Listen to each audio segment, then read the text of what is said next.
کمالی سمیت چند دیگر سینئر اور وفادار عملے کے ارکان کو بورڈ آف ڈائریکٹرز میں شامل کر دیا گیا۔ میرے بہن بھائیوں، دوستوں، رشتہ داروں اور عملے سمیت سبھی کے لیے ماہانہ مشاہرے کے علاوہ حصے کے طور پر ایک معقول رقم مخصوص کر دی گئی۔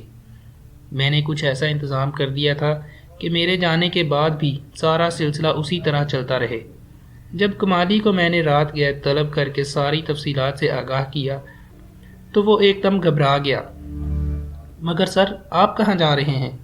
اور معاف کیجیے گا سر، یہ پاور آف اٹرنی سے کہیں زیادہ کوئی وصیت نامہ لگتا ہے۔ میں آپ کو کہیں جانے نہیں دوں گا۔ اسٹاف سے یہ سب کچھ اکیلے نہیں سنبھلے گا سر۔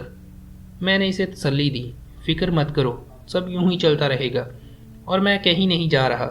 بس اچانک کچھ ضروری مسائل درپیش آ گئے ہیں، اس لیے کچھ عرصہ شاید غیر حاضر رہوں گا۔ اور یاد رہے، میرے کہیں جانے تک یہ کاغذ تمہارے پاس امانت کے طور پر رہے گا۔ مجھے یقین ہے کہ تم میرا یہ بھرم ضرور قائم رکھو گے۔ کمالی کی پلکیں بھیگ گئیں۔ میں آخری سانس تک آپ کا ہر بھرم نبھاؤں گا سر۔ کہ آپ جا کہاں رہے ہیں؟ کبھی آپ سے رابطہ کرنا ہو تو کیسے کیا جائے؟ فی الحال تو میرا خود اپنے آپ سے رابطہ بھی ممکن نہیں ہے کمالی۔ میں کوشش کروں گا کہ تمہیں مطلع کر سکوں۔ اب تم جاؤ، اور ہاں، کبیر خان کا خاص خیال رکھنا، ایسے وفادار بہت نایاب ہوتے ہیں۔ کمالی افسردہ سا دل میں بہت سی باتیں لیے واپس لوٹ گیا۔ کچھ دیر میں کبیر خان آ گیا۔ وہ کچھ چپ چپ سا تھا۔ میں نے مسکرا کر اسے دیکھا۔ مجھ سے ابھی تک ناراض ہو کبیر خان؟ کبیر نے جلدی سے کانوں کو ہاتھ لگایا۔ نہیں صاحب، ہم آپ کا غلام ہے، مگر آپ نے اس ڈاکٹر کو معاف کر کے اچھا نہیں کیا۔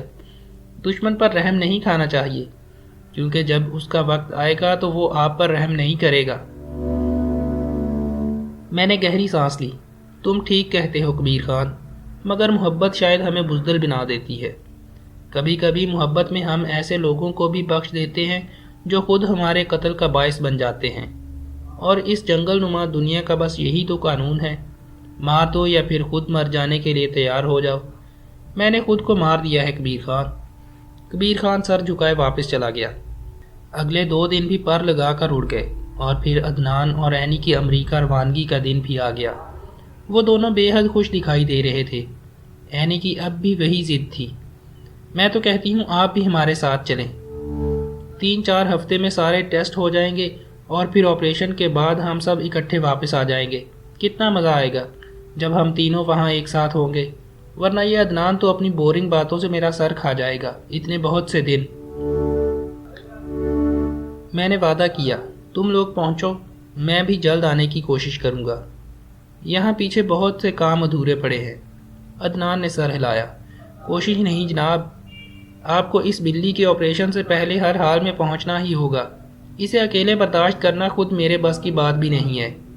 ہاں، البتہ آپ کی موجودگی میں کافی سوبر برتاؤ کرتی ہے۔ عینی نے اسے گھورا۔ بکو مت، پریزاد جانتے ہیں کہ میں کتنی سوبر اور ویل مینرڈ ہوں۔ اتنے میں اندر سے ان کی فلائٹ کا اعلان ہونے لگا۔ میں نے ان دونوں کو رخصت کیا۔ تم دونوں ہی بہت اچھے ہو، چلو اب دیر نہ کرو، فلائٹ کا اعلان ہو گیا ہے۔ عینی جاتے جاتے ایک لمحے کے لیے پلٹی۔ میرا دل بے قابو ہونے لگا۔ وہ میرا سب کچھ لوٹ کر اپنے ساتھ لے جا رہی تھی۔ اس کی آنکھیں بھی بھیگ رہی تھیں۔ پریزاد، وقت پر پہنچنے کی کوشش کیجیے گا۔ میں وہاں روزانہ آپ کو بہت یاد کروں گی۔ اپنا بہت خیال رکھیے گا۔ میری آواز کپکپا سی گئی۔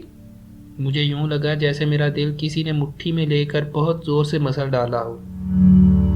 تم بھی ہمیشہ میری یادوں میں رہو گی میری پیاری آرجے۔ الوداع۔ وہ ایک لمحہ رکی اور پلٹ کر اندر لاؤنج کی جانب بڑھ گئی۔ میں بہت دیر تک اسے لوگوں کی بھیڑ میں گم ہوتا ہوا دیکھتا رہا۔